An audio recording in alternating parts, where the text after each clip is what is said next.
Provavelmente você já ouviu, e talvez até já disse, que Deus te pague. Já falaram alguma vez? Que Deus te pague. O que quer dizer isso? Você pode pagar ou não pode pagar? Aí você diz, não, que Deus te pague. É uma expressão idiomática que, às vezes, ela nos leva a ter, isso demonstra uma certa atitude, né? Pode ser uma atitude de gratidão, que Deus te pague. Você fez uma coisa, um favor, alguma coisa, que Deus te pague, né? Isso é uma ideia que nós temos. Agora, será que Deus é um Deus de boas contas ou não? Será que Deus deixa ou fica a dever a alguém? É bom a gente saber que Ele é um Deus que olha para nós e que cuida de nós e que tem todo o interesse em que nós vivamos para Ele. Agora, o grande problema que nós temos como seres humanos, já é logo à nascença, somos egoístas. O bebê acaba de nascer. O que ele tem? Qual a primeira coisa que ele vai receber? O seio materno. E depois o que acontece? Se a mãe demora um pouquinho, o que ele faz? Liga o alarme, né? E se ela demora um pouco mais, ele começa o quê? Eu me lembro do Isaac, né? O Isaac, ele começava com o volume, eu dizia para mim, vamos esperar para ver, né? E ele ia aumentando, e aumentando, e aumentando, porque aquilo é uma demonstração do quê? Do nosso egoísmo. Eu quero a mama, eu quero o leite, eu quero... E essa é a natureza humana, nós somos essas pessoas, né? Então o egoísmo é algo que é muito forte em nós, e desde muito cedo isso se revela. E se esse egoísmo não for tratado na nossa vida, então nós vamos ter dificuldade na nossa vida. Nós vamos ter dificuldade em gerir certas coisas na nossa existência. Porque normalmente os seres humanos, em todo mundo, eu quero. Alguns dos pais lá em casa tiveram que apartar até quando chega a visita, mesmo aqui da igreja, uma outra criança, é meu,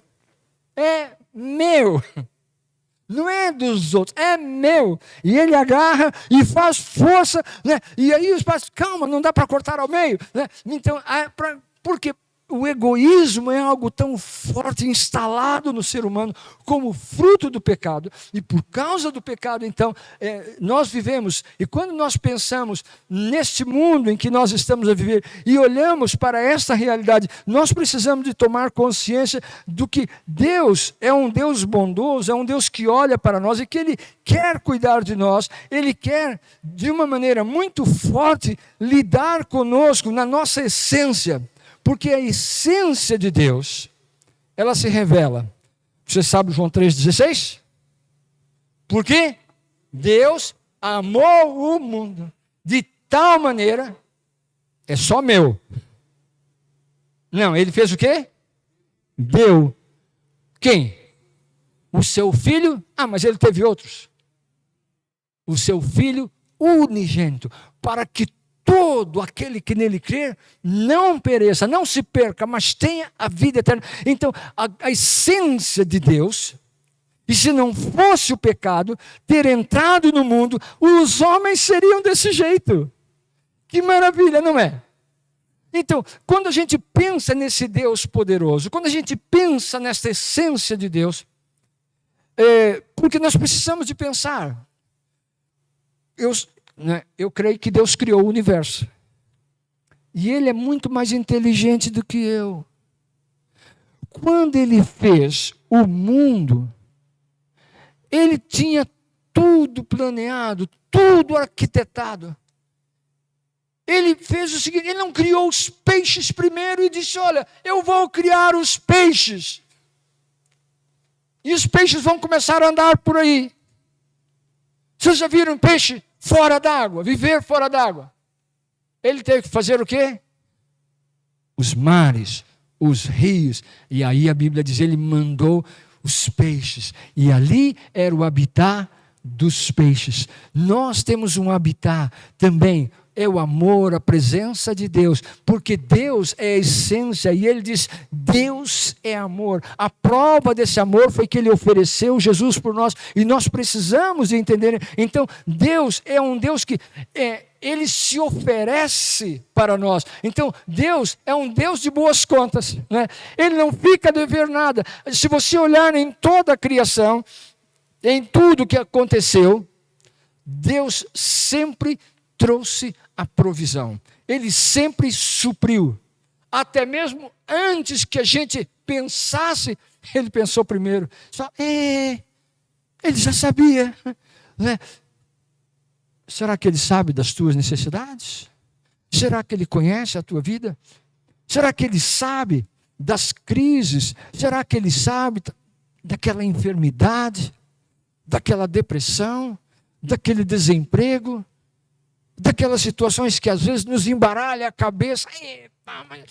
Deus, e você luta e chora e ora e chora e ora, mas nada acontece. Será que Deus não está a ver? Deus é um Deus de boas contas. Ele é um Deus que vê cada coisa. Pode mostrar para mim aí, se faz favor, o Marcos 10, 45.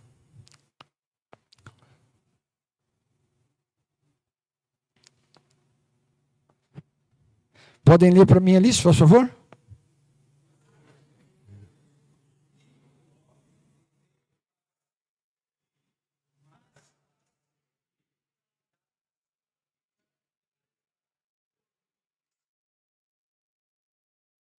É essa a nossa premissa?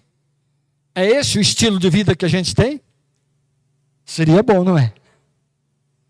Mas o pecado torceu isso de tal maneira que o egoísmo não nos deixa ver esse outro lado. Mas aqui a palavra de Deus mostra, ela diz, olha, ele não veio para ser servido, mas para servir, oferecer, dar-se. Então esse deve ser o princípio meu e teu. E há uma coisa muito preciosa, quando a gente pensa e fala em dar, todos aqui têm 24 horas por dia? Ou tem alguém que tem mais ou que tem menos? É igual? 24 horas. Agora, o que é que nós fazemos com as nossas 24 horas do dia? Pelo menos havia um ditado que dizia, tempo é dinheiro. Então, quando você está a dar o tempo, você está a dar dinheiro, você está a dar a tua vida, você está a se entregar, a se dar. Jesus não se importou de se dar por mim, por ti. E esse é o grande objetivo, o grande propósito do reino de Deus. Jesus, quando ele estava a terminar o seu ministério, e ele envia os discípulos, ele não ficou comigo, mas essa rapaziada ainda é muito nova, eu não sei lá, será que eles vão... Já tinha levado uma com o Pedro, né? O Judas já tinha feito o que tinha feito, e as competições, e ele poderia simplesmente dizer, olha, isso não vai dar nada certo, não é? Mas ele não ficou com medo, ele não se inibiu, porque ele sabia o poder da mensagem que ele tinha dado, o tempo que ele tinha empregado, aplicado na vida daqueles homens, e ele sabia que aquilo iria frutificar, mesmo quando Pedro fez o que fez. Quando ele ressuscita, ele falou o quê? As mulheres vão, porque eu vou encontrar. Olha, já agora, digam ao Pedro, que o Pedro estava completamente destroçado, né? Ei, o que eu fiz? Ei. Isso parece com a gente, não é? De vez em quando fazemos, né? Lá em Portugal usa a expressão meter o pé na poça, não é? Fiz uma coisa que não devia, não é? Mas o Pedro, mesmo tendo feito aquilo, Jesus não fez, porque para nós às vezes eu vou só dar, né, se ele corresponder, mas se ele não corresponder, eu corto logo. Não é essa a nossa política. Mas Jesus não. Então nós somos discípulos de Jesus. Nós temos que ter a capacidade de, falhou, vem cá. Aos pais que estão aqui, os filhos, como é que faz? Quando a criança erra e falha, faz alguma coisa que não devia, o que é que você faz? Mata logo. É assim. Não, você agarra na criança, traz para perto de ti, abraça. Filho, filha, não pode, não é assim. E se ela faz de novo, você vai fazer tantas vezes quantas for necessário, até que ela entenda. O amor, ela não vai ser ganha pela força, pela brutalidade, pela má educação, pelas palavras grossas, deseducadas, deselegantes, pela agressão dos pais à criança. Elas serão ganhas pelo amor. Quando você dá tempo, muitas vezes, aquela atitude dela é um clamor pelo tempo. É que o pai simplesmente agarra nisso aqui, né? Muitos pais agarram nisso, põe lá os bonequinhos e tal, né? E eles, pensamos que estamos a enganá-los. E queremos estar à vontade para nós. Né? Então, é importante que nós demos tempo. Deus é um Deus do tempo, Ele é o Senhor do tempo, e Ele quer que cada um de nós entenda essa realidade na nossa vida e para a nossa vida em cada dia. Você pode pôr para mim o texto de Hebreus 6, 10 e 11, se faz favor.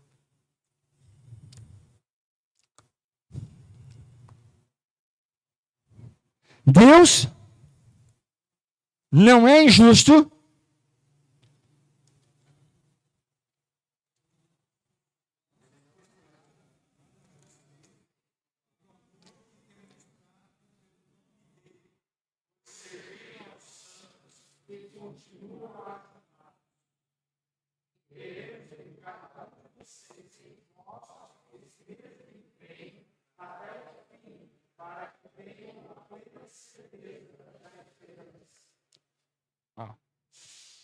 Quer ter plena certeza da esperança? É que às vezes a gente só dá uma chance só, não é? Só faço uma vez. Não vou ficar gastando tempo. Há muitas situações que levam tempo. O aprendizado, o discipulado, leva tempo. Ainda partilhei outro dia lá no acampamento. Eu me lembro, estava lá e subi num dos dormitórios do acampamento, naquela altura era muito rudimentar, e foi um momento importante na minha vida. Eu estava numa fase que não era uma encruzilhada, eram muitas encruzilhadas, porque implicava o meu destino, a minha vida, o meu futuro, a minha história. Era um tempo de muita responsabilidade, e eu precisava verdadeiramente de parar para buscar a Deus. Então, eu agarrei no pão da vida e fui para o acampamento e passei uma semana comendo Romanos de manhã, à tarde e à noite, lendo 3 vezes por dia o livro de Romanos. E eu disse: Deus, eu sei que o Senhor não desistiu de mim. Eu sei que o Senhor tem um plano para a minha vida. E eu não posso errar. E eu não quero errar. Eu quero fazer a tua vontade. Ajuda-me. Traz luz para mim. O jejum é bom, é importante, porque ele quebra a nossa carne, ele quebra aquilo que é humano, e ele nos vai despindo de nós. Vocês se lembram quando Daniel e os amigos chegaram lá, e aquela situação, eles disseram: não, vamos, podem comer a comida real, podem se alimentar. O que foi que o Daniel e os amigos disseram? Espera, a gente não temos esse hábito, nós não estamos habituados a comer a comida do rei. E lógico que o responsável ficou em isso. Se não der certo, é o meu pescoço que vai. Mas experimenta, faz o teste conosco. Eles decidiram obedecer a Deus. E o que aconteceu depois? Vocês conhecem a história.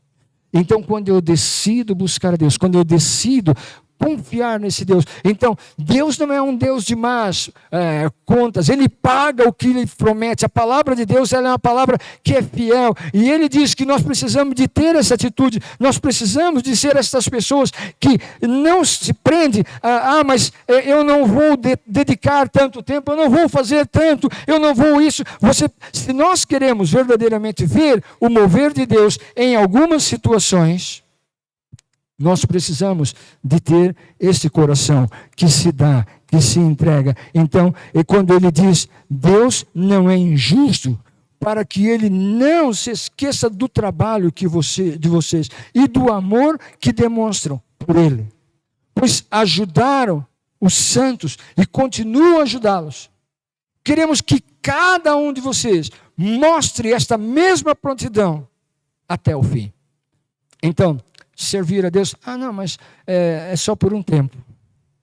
Por alguns dias. Ele diz que quer que isso seja continuado, viver para Ele, servi-lo com todo o coração, com toda a dedicação. Não, porque tem muita gente que é tobogã, não é? Sobe e desce, chega a estar espiritual, que é uma maravilha. Aí na outra semana está com o bico lá embaixo, né? Ele quer que nós sejamos constantes no amor, firmes na fé, para que nós possamos então ver os feitos de Deus através de cada um de nós. Em Isaías 43, 1 e 2.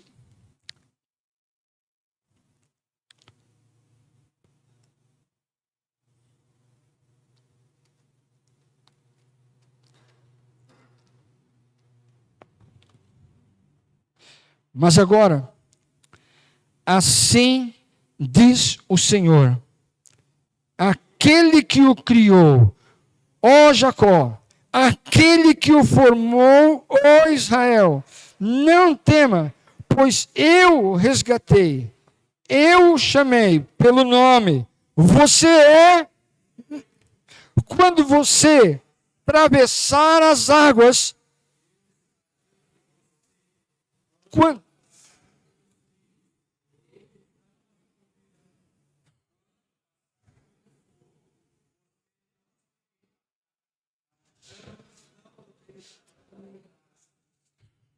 aleluia. Ou vocês não falam aleluia? Falam? Então fala lá, aleluia! Que bom! É porque muitas vezes, sabe o que acontece? Aqueles 3 amigos de Daniel, a gente na nossa, né?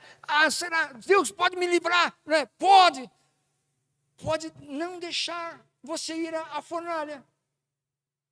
Mas ele deixou, porque foi o que o rapazinho lá disse, né? Ele disse, rei, fique sabendo de uma coisa.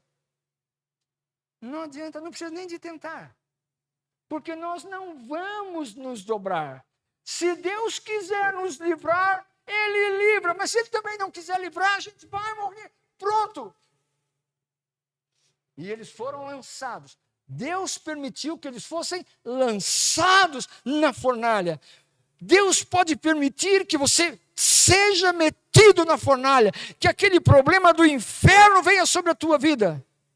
Mas você não se verga, você não se dobra, você luta, você batalha, você jejua, você ora, você não se conforma, porque você sabe que Deus fortalece o seu coração, que Ele tem um plano, que Ele tem um propósito, e você não vai desistir. Se a gente olha a história de Jó, o diabo ele é muito esperto, mas ele teve que pedir autorização, né? Para mexer com aqueles que são de Deus, ele tem que pedir autorização. E Deus disse, eu deixo, não faça isso, não faça aquilo, mas pode ir lá ir. E ele foi, uma primeira fase, fez. E num determinado momento, quando ele estava cheio de, todo ferido, chagas e tal, pegava os cacos para poder, eu imagino a aflição daquele homem.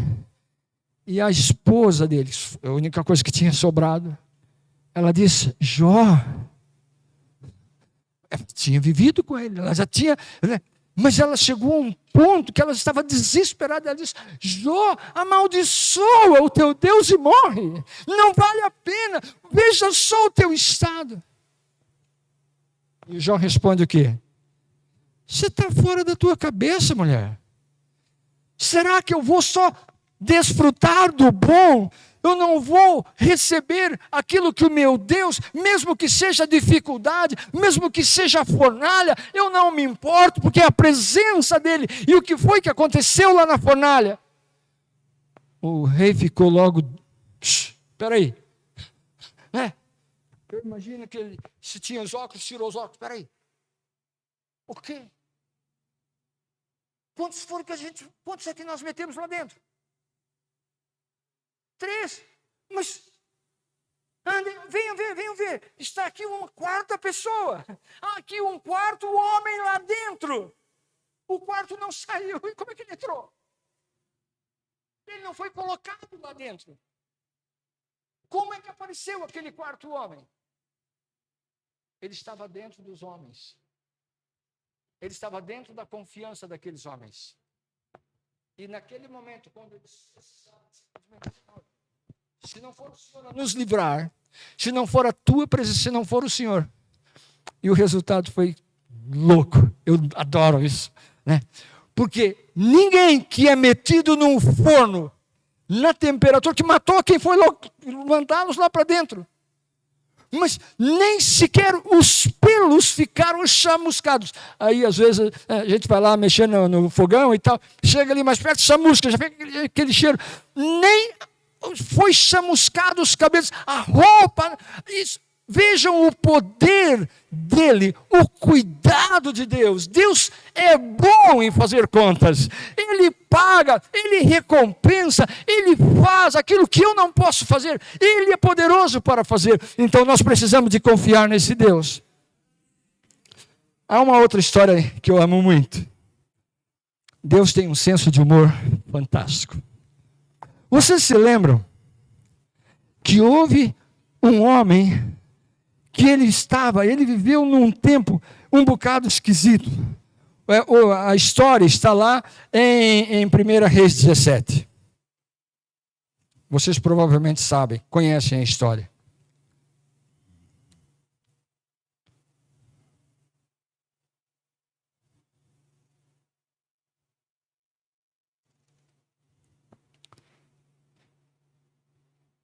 O profeta chamava-se Elias.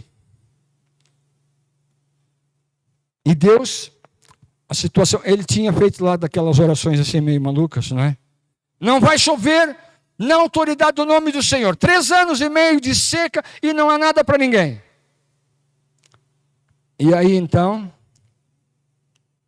Deus disse para ele, olha, vai, porque eu vou mandar uma mulher muito rica te alimentar. Hã? Quem foi? Uma viúva pobre. E Deus diz, mas pode ir. Que eu, né? E ele, então, se Deus falou que é para ele, eu vou. Olha. E ele vai. A viúva de Sarepta. E ela vai lá. E o que acontece? Começando no versículo 7, ele diz assim, algum tempo depois, o riacho secou-se por falta de chuva. Então a palavra do Senhor veio a Elias, vá imediatamente para a cidade de Sarepta, de Sidom, e fique por lá. Ordenei a uma viúva daquele lugar que lhe forneça comida. Para já estar garantido, o estômagozinho já não vai, né? Vai ter comida para você comer. E ele foi para lá, em obediência, ele chega ali, e o que acontece? Passado um bocado, quando ele vai falar com aquela mulher, e ele pede para a mulher, para lhe dar de comer, o que ela disse para ele? Senhor, eu tenho muito pouco. Aliás, eu saí e vou apanhar aqui os gravetos, e vou levar para casa, para fazer a nossa última refeição. É tudo o que tenho, é isso. E já não vai haver mais. Mas o que o profeta disse para ela? Vai. Não se preocupe, vai e vá lá, porque as coisas vão acontecer. Olha, versículo 10. E ele foi Quando chegou à porta da cidade, encontrou uma viúva que estava colhendo os gravetos. Ele a chamou e perguntou: pode me trazer um pouco de água e uma jarra para beber? Enquanto ela ia buscar a água, ele gritou: por favor, traga também um pedaço de pão. Mas ela respondeu: juro pelo nome do Senhor, o teu Deus, que não tenho nenhum pedaço de pão, só um punhado. Versículo 13. Elias, porém, lhe disse: não. O quê? O medo existe ainda hoje, gente. Por quê? Porque, de repente, isso pode colocar em jogo a minha segurança. Mas Deus é um Deus de boas contas. Ele diz: vai lá. Né? E então, o que ele disse para a mulher? Vá, né? Versículo 13. Então, a mulher: vá e faça um pouco. Mas, primeiro, faça um pequeno bolo com o que você tem e traga para mim. E depois faça algo para você e para o seu filho. Pois assim diz o Senhor: a farinha da vasilha não se acabará, e o azeite da botija não secará por um mês, por 2 meses, até. Porque quem tem a autoridade, quem manda é Ele. É Ele que governa. E se Ele diz que é para ser, vai ser. Né? Então, ela vai e ali ela faz aquilo. E então, o modo como Deus usa aquilo. Então, vai, né, e faz, e ela então foi e obedeceu. E o resultado daquilo foi algo sobrenatural. Nós precisamos de entender essa dimensão de viver no sobrenatural de Deus, gente. É que na força do teu braço, ainda que você seja muito forte, esteja bom aí na academia, vá lá levantar os 100 quilos ou o que seja, olha, é bom para o teu corpo. Mas se o teu espírito estiver fraquinho, não vale nada. Você precisa estar cheio da presença de Deus. É Ele que vai suprir, Ele que te vai nutrir, Ele que vai trazer a provisão para a tua vida, para a tua casa. Né? Então a viúva vai e ela obedece, ela simplesmente, né, embora ela percebesse que aquilo não era, mas Deus fez com que acontecesse o milagre para ela. Deus pega, né, eu não sei se alguém de nós aqui teria muita coragem de... Né, depois que o Eunice foi para lá, num determinado ponto, ficou lá ao pé do riacho, e Deus fez o quê? Ele mandou quem levar comidinha para ele? Você comeria comida de corvo? É? Mas aquela era pura. Não tinha lá, né? Porque Deus mandou o corvo levar comida para ele. É que há situações que às vezes o corvo vai vir trazer na tua porta, vai vir trazer na tua casa. Pode vir trazer saúde, pode trazer o emprego, pode trazer várias situações que, né, nós passamos como seres humanos, e Deus vai pegar no corvo e vai dizer: vai lá na casa do João, da Maria, da Paula, do Antônio, leva lá isso, porque ele está a precisar. É Deus se movendo através de nós, porque Ele é Deus que sabe tudo. Ah, não, ninguém sabe. Será? Deus sabe das tuas necessidades, todas elas. E Ele é o Deus que quer cumprir a palavra dEle na minha e na tua vida. Então, nós precisamos de ter essa confiança nele. Jesus, num determinado momento, Ele disse assim: eis que estou convosco, quando? Todos os dias. Por 5 anos, por 10 anos, todos os dias. Espera, amanhã de manhã Ele vai estar, depois da manhã também. Eis que estou convosco todos os dias, até a consumação dos séculos. Esta palavra é verdade. Quando é que isso foi dito? Faz as contas. Será que ele mudou? O tempo fez com que ele envelhecesse. Nós lá no acampamento, os velhos e tudo, agora esqueceu. Não se lembra, né? Alguns esquecem onde põe a chave do carro, outros esquecem onde pôs, né? Ou não é assim? Mas Deus não se esquece de nós. Lá no profeta Isaías, ele diz assim: ainda que o meu pai e a minha mãe se esqueçam de mim, eu não me esquecerei de ti. Eu cuido, eu sou de boas contas, eu não deixo as coisas. Não, olha, deixa estar, que Deus te pague. Ele é um Deus de boas contas, Ele quer verdadeiramente cuidar de nós. Ô Bia, pode pôr para nós aí o texto de Filipenses 4.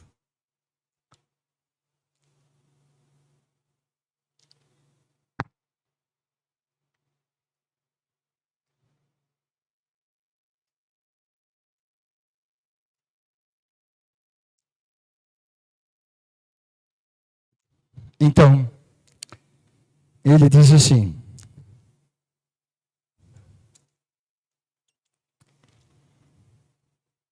versículo 10.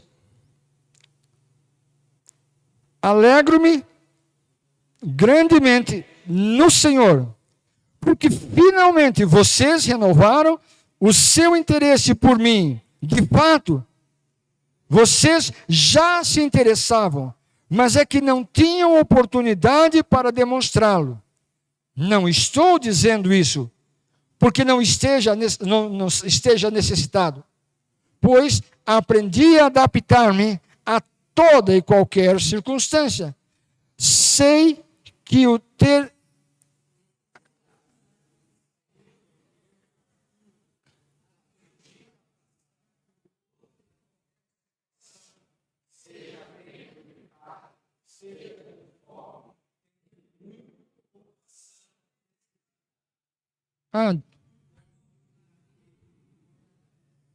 O que você pode? Não é só um pouquinho? Não são só algumas coisas que Deus pode providenciar? Ele disse. E o que é tudo, gente? Se eu preciso de uns tênis, Ele pode me dar os tênis. Se eu preciso de uns óculos, Ele pode me dar os óculos. Se eu preciso de um tratamento dentário, Ele pode me dar o tratamento dentário. Se eu preciso de uma casa, Ele pode me dar. Se eu preciso de um curso, Ele pode me dar. Se eu preciso de um trabalho, Ele pode me dar. Porque Ele pode tudo. Ele não tem limite. Então é importante que nós cheguemos a Deus com esta convicção. Isso aqui não é só para a gente ter, né, como muitos crentes que andam com aquilo, isso não é desodorizante, não é? Para andar aqui embaixo, porque Deus não precisa, né, a palavra dele não precisa, ela precisa estar no meu coração, no teu coração. Então nós precisamos de ter esse livro e pô-lo para fora, usá-lo no momento certo, na hora certa. E quando vier a dificuldade, quando vier a necessidade, você simplesmente aposta-se da verdade, daquele que faz boas contas, daquele que diz: eu não vou te deixar, eu não vou te desamparar. Salmo 23:1. O Senhor é o meu pastor. O quê? E o que é nada? É nada. Foi isso que ele disse. Nada me faltará. E ele diz, versículo 4: ainda que eu ande pelo vale da sombra da morte. Não precisa de ficar com medo, não. Por quê? Porque Ele vai estar contigo. Naquele momento em que você estiver a tremer, cheio de medo, de insegurança, e agora o que vai dar? Sossega o teu coração. Eu sou o teu Senhor. Nada te faltará. Então é essa confiança que nós precisamos de ter nele. E esse é o desafio que eu quero deixar para cada um de vocês. Saber que você tem um Deus. Muitas vezes nós temos aquela ideia de um Deus pequenino, né? Mas Ele é um Deus grande e poderoso. Ele é o Deus que cuida de nós nos mínimos detalhes.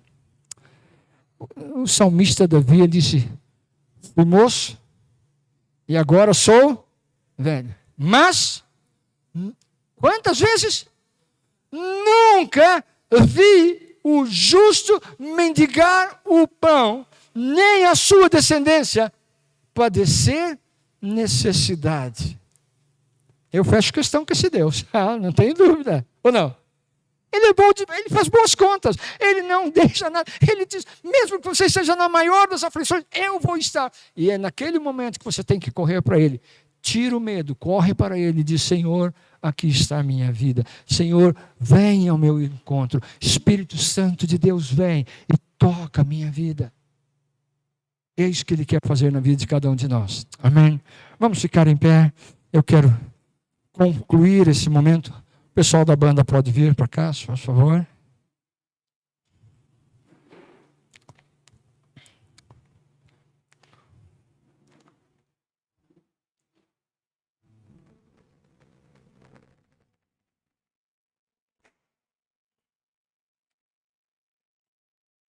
Eu não sei qual é a sua necessidade, ou até se você tem alguma necessidade. Mas a verdade é que o meu Deus, Ele promete na sua palavra que Ele suprirá todas as nossas necessidades. Ilimitadamente. Porque Ele é o Senhor do céu e da terra.